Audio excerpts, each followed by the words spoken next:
Om Sri Lakshmi Narsimhaya Namaha. Valmiki Ramayana, Aranyakanda, Chapter 36.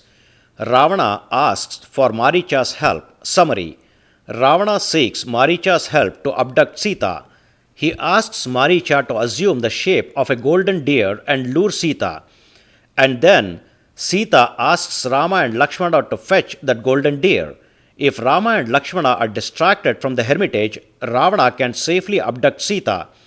Listening to this, Maareecha is struck dead because he is already struck dead with the arrow of Rama when he was in Tataka forest.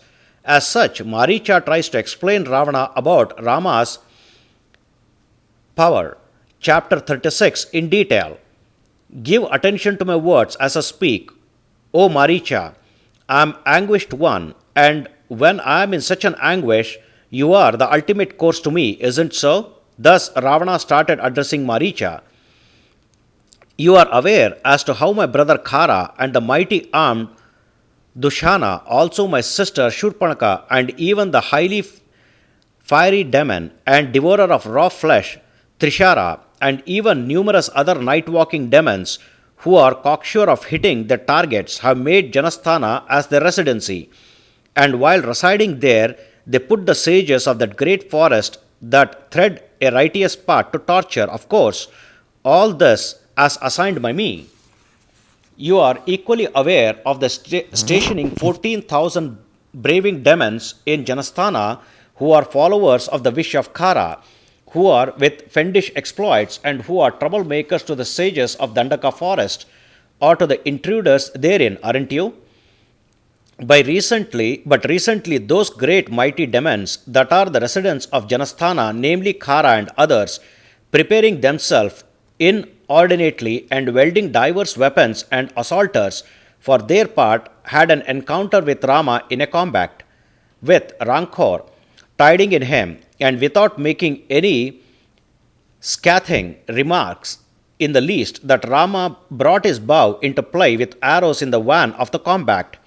But that foot soldier, that too a human, has completely wiped out those 14,000 demons with flaring fieriness with his fierce arrows. Khara is hewed down, Dushana is mowed down, and even Trishara is hacked down. Thereof, the Dandaka forest is rendered free from the fear of demons. He who is put to fight by his infuriated father, and who came to Dandaka forest along with his wife, that ignoble Kshatriya is the slaughterer of that demonic army of mine, as his lifespan is diminished. He is out of character, brutal, firestorm, senseless, selfish, one with his senses unconquered and righteousness discarded, and he is an unrighteous soul just delighting in the disservice of all beings, by whom my sister is disfigured, stripping off her nose and ears, and that too without any enmity, but just depending upon his own brawn. I would like to invigil such a man's nymphian wife Seetha, holding sway on her in Janasthana, and in that matter I want you to be my aid in Dandaka forest.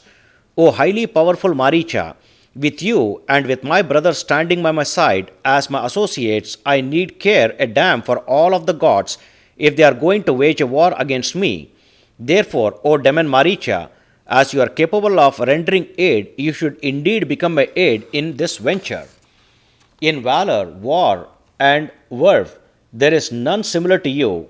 You are a topmost stalwart in trickery and a matchless expert in illicit tricks. I have come near you only for that reason, O night walker, and listened to that deed which you have to do in the course of helping me as I detail you.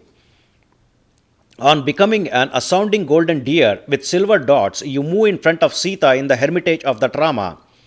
On seeing you in the shape of a deer, Seetha undoubtedly bids her husband forthwith, and even Lakshmana saying, lay hold of it.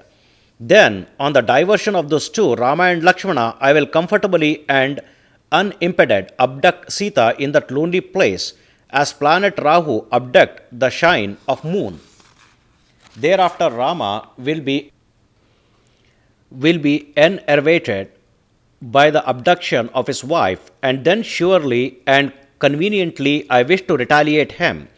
If he is going to come up against me, for my inner soul will be firstly gratified with its volition, namely possessing Seetha. Thus Ravana requested Maareecha. On listening the very word of Rama, that honest souled Maareecha's mouth is completely dried up, and he is fully frightened.